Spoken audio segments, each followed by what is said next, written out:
I'm Tom Durr. I'm in charge of basically looking after Soundcraft business in America. And we're here at the NAMM show with the new SI Expression 1, 2, and 3 consoles. And I'm standing in front of a SI Expression 3. It's essentially an extension of our compact range of consoles.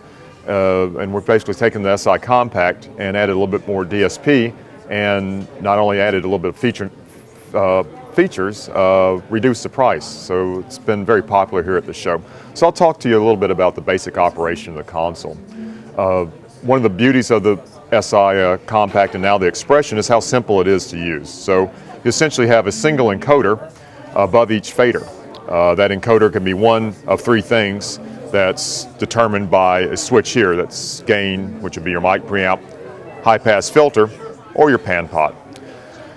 If you need to control more on the channel, then you would use one of the select switches that's above each fader to select the channel, and then you have essentially what we call a assignable channel strip. Some people would call a fat channel that's associated with that selected channel. So you still have a mic preamp, high pass filter, higher resolution metering than you have above the fader, gate, a compressor, 4 bands of EQ. The mids are parametric, the high lows are sweep. 500 milliseconds of input delay, pan pot, and your assignment to the main mix bus. You also have below each one of these sections a enabling switch that allows that to be placed into the circuit. These enabling switches can also be used as a interrogation switch. So if I wanted to see who had their high pass filter engaged, I could hold it down, and the select switches, which no one has their high pass filter engaged, would illuminate. So you go to the left right, which everyone will be assigned to the left-right bus. So I can use these to interrogate the surface to see which switches are on all these channels that are on the surface at once. So in this case, maybe I want to turn 48 volts on, so I'll hold down the 48 volt switch on the assignable channel strip and then just engage 48 volts on the first 6 or so channels there on the surface. So again, this allows a very tactile form of operation for the console, which is one of the strengths of the console. We have a fairly small touchscreen, color touchscreen, but we don't use it much except for setup stuff. So the actual control stuff, and the stuff I'll spend most of this video talking about, is all tactily controlled. So it's motor skills. It's moving a fader, depressing a switch, and or turning an encoder, and that functions the majority of the control of the console. So now we've covered how to control the channel, with the exception of the aux ins. The aux ins are controlled by a series of 14 bus switches that are located between the assignable channel strip and the fader section of the console. And so I'll go to the first bus in. So this would be, say, my aux 1 bus that may be feeding a monitor wedge. So I depress that, and now the faders glow yellow to indicate that is a pre-fader aux. And I now may say, well, I want these faders to go to this aux in, and I'll set up another monitor mix by hitting bus 2. And you can see the faders reset to nothing. So now I'll go back to bus 1, and obviously it remembers where bus 1 was. And the colors are used to automatically designate whether the faders are feeding the main stereo mix that's feeding the loudspeakers, or if it's feeding a mix bus that may be feeding monitor sins or reverbs or whatever else you might have. So yellows are pre-fader aux ins, green are post-fader aux ins, and then there's blue, which indicates that these channels would be feeding the first or one of the effects units. And we have 4 Lexicon effects units built into the console. To control those, that's how you get to them, but to control them, there's an effects switch right here, and this is a case where we would use a touchscreen. I hit effects. I now have 4 effects engines labeled 1, 2, 3, 4, and I can click in here and choose any of 29 different effects units. So I'm going to click in here and pick a delay. We also have 4 tap tempo switches that are associated with each effect unit. So if a delay is chosen, I have a dedicated tap switch to determine timing based on tempo. There's also 4 encoders, and there may be 1 to 3 pages of parameters that can map out onto these encoders. And so I can do that, and depending on what I choose, I may have more or less of these. So that's how I control my effects unit. The effects returns, there are 4 built-in stereo effects returns, so we don't have to eat up into my input fader count for those. I get to those normally by going to the B layer. And this shows me my analog stereo line inputs that are fed from 1/4-inch jacks on the back, and then the 4 stereo effects return faders that are fed from the lexicons we just got through talking about. The fader layers themselves are customizable. Normally, layer A will be 1 through 30 on this console, which is a 32 input console. B will be 31, 32, the stereo effects returns, then some unused faders.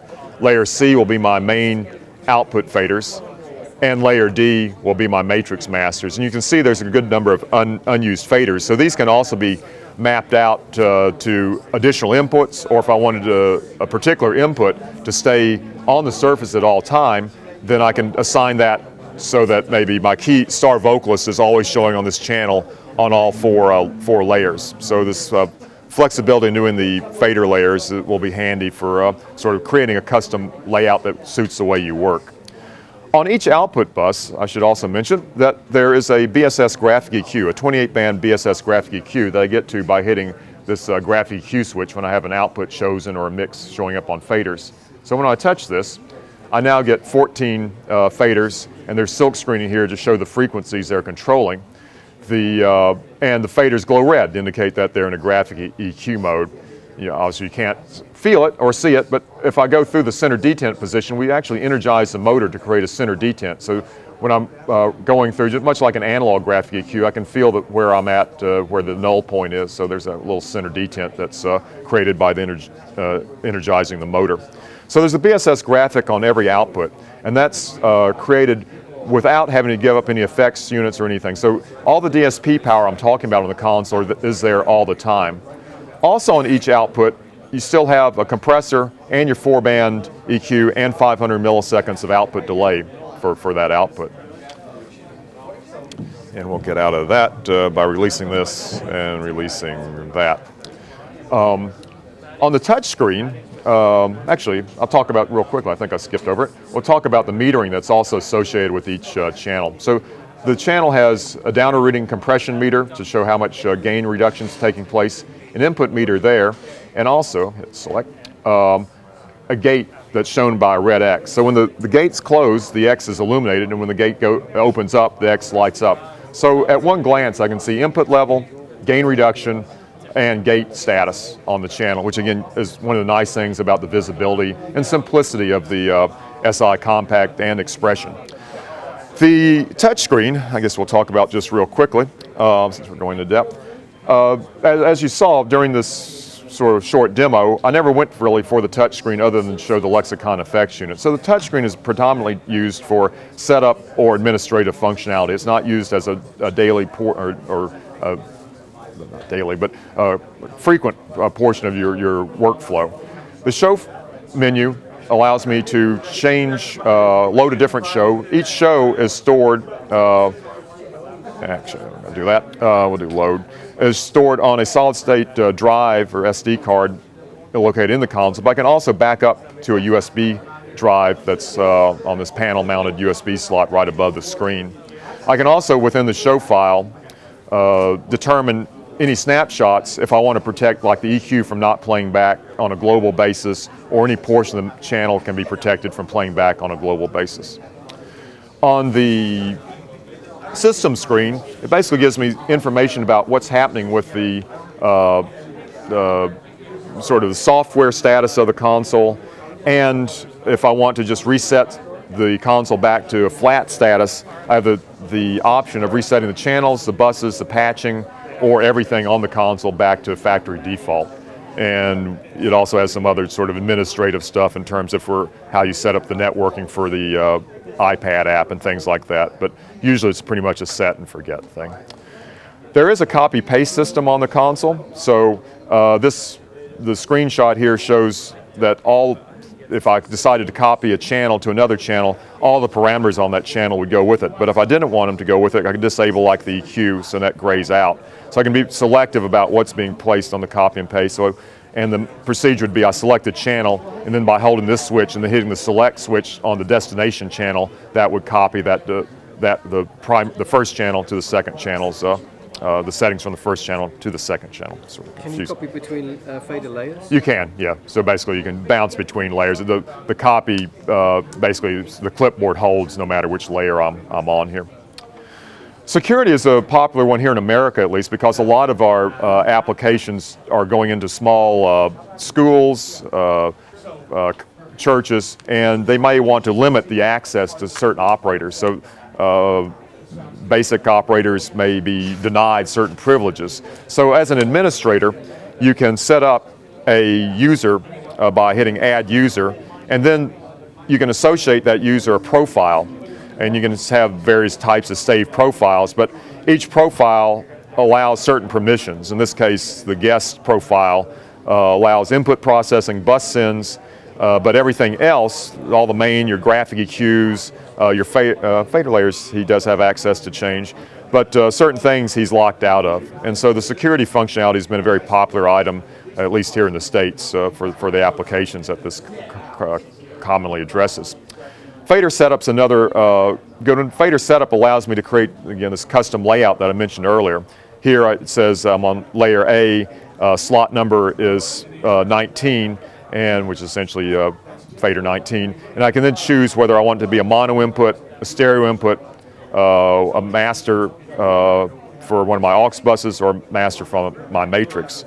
It's common for many people to like to keep a couple of reverb returns always on the surface at once, so maybe a lot of people put their stereo inputs always on all four layers, so they're always there to be able to be grabbed. Next up on the touchscreen is a insert switch. We basically have 4 insert points. They may be chosen from any jack on the free jack on the console by hitting Insert Setup, and then I can hit Insert Send and choose any of these jacks for my sends, and then same thing happens on the return. I basically click on Insert Return. Oops, I should show that too. Insert Return and pick from a line input jack for my return. So that's how I set up my insert. These can be any of these 4 can be placed on any input or output on the console. Just leave this unassigned. We'll skip over some of this other stuff, but we will talk sort of real quickly. When I've got an input selected, I have the ability to, if it's an odd input, to link it to create a stereo linked input. I can also determine where that patch input's being derived from. Normally it'd be a 1-to-1 patch from the jacks on the back of the console, which we'll show you in a minute. And so we have more or less a graphic representation of the jacks that exist on the back of the console. And then any jacks that might be plugged into a expander card in the back. In this case, we have a fiber optic MADI card, which is what's being shown there. You can also name a channel so that when you touch a channel, it shows up. The name shows up in the touchscreen menu here.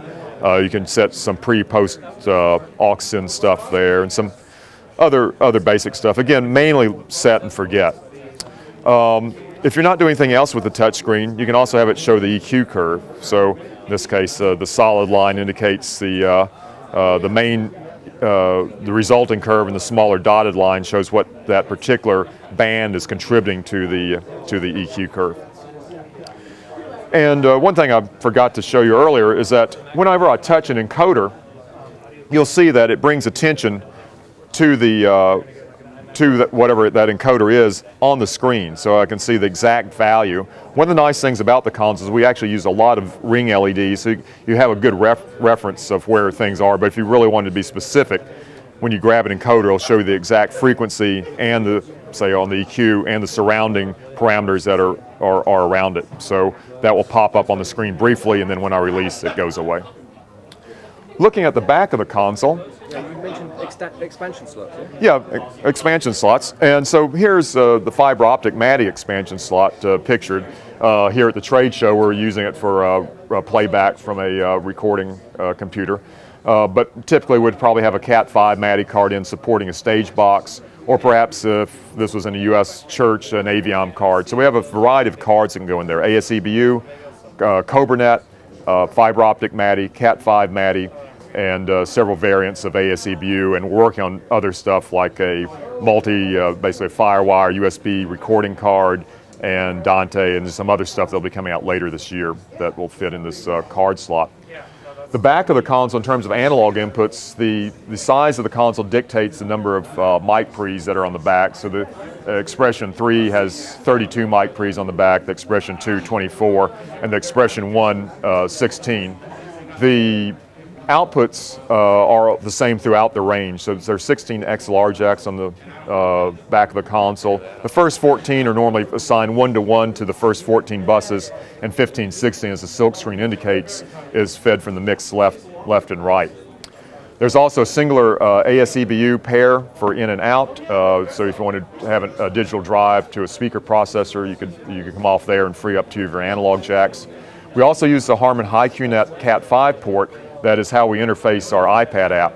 In that case, we put a wireless router on there. You don't have to have a computer, but we do need a wireless router, and the iPad connects via the wireless router, and MIDI in and out. That was going to be my next question, actually. Yep. Is there a wireless app to control this? There is, or will be, once this releases. Here in this, and I guess we're sort of maybe at the summary position here. The console's pricing in the U.S. market is $34.99 for the 32, the Expression 3, $29.99 for the Expression 2, and $24.99 for the Expression 1. These will be shipping to the world market probably a little bit sooner than they ship in the U.S., so probably by end of February, early March, many portions of the world will be receiving their Expressions. The U.S. will start shipping in early April. Sorry, yep. Is this intended primarily as an installation console or more kind of a small touring board? If its predecessor, the Compact, is any gauge, we believe it'll serve several markets. We see it serving small sound company work, AV company work in terms of the touring market, and then the bulk of the business here in the U.S. market will be for install. So churches, schools, clubs, self-contained band use. So it will serve a variety of markets, with install probably being the predominant application. And one last thing I forgot to mention is we also have 2 new stage boxes that can be used with any of our consoles, but it'll be very appropriate for the Expression. So stepping down here towards the past the performers, we'll come to our stage box wall here at the show. And the 2 new stage boxes, there's the mini stage box 16 and the mini stage box 32. So as the name implies, one has 16 mic inputs, one has 32. The 16 input one has 8 analog outputs, and the capability of having either a Cat5 or fiber optic MADI option card in it to connect. And then the larger one has 32 mic inputs, 8 analog outs, and 8 digital outs, 4 ASEBU pairs. And again, the price points on these is roughly $1,900 for the larger one, and about $1,000 for the smaller one here in the States. So they'll make a nice companion piece if you want to expand the number of inputs on the Expression, which, as I mentioned before, can go up to 66 inputs of the DSP channel, which is practically, figure, 54 mic inputs after you pull the stereo inputs out of it. So is there in the range or plan to sort of like mini sort of like monitoring solutions that you can have, like individual band members change their mix? Well, the iPad will be able to do that, as it can do that now. Actually, the danger of it right now is we can't lock a mix out, so anyone with an iPad will have control to any of the mixes on the console. But in one of the planned software revisions will be a way to assign an iPad to a particular mix. At that point, he can control only his mix, and so you could distribute multiple iPads for across the stage for each musician to have his control. In addition, sort of as a secondary thing, there is a BlueLink card in development for the SI range that will allow it to connect directly to a new DBX personal monitoring box called the PMC. And so you can connect BlueLink to a PMC if you wanted to as well.